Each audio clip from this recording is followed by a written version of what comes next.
இந்த உலகத்து சொந்தமெல்லாம் குப்பைதானையா.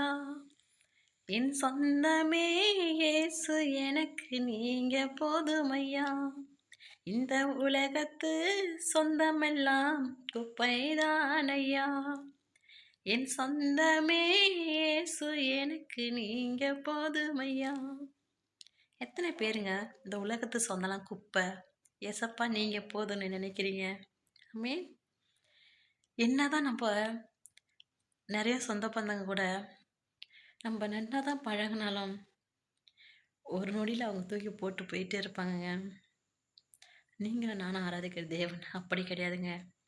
என்றென்றைக்கும் நினைவில் வைத்து கொண்டு நமக்கு அற்புதத்தையும் அதிசயத்தையும் செய்கிற தேவன்.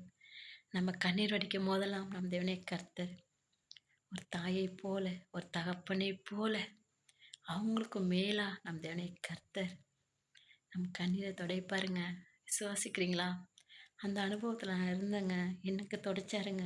புரியுதுங்களா?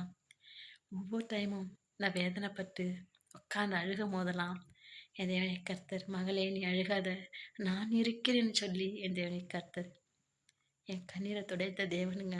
விசுவாசிக்கிறீங்களாங்க? என் கண்ணீரை துடைத்த தேவன் உங்கள் கண்ணீர் துடைக்க வல்லவராக இருக்கிறார். ஆமென்.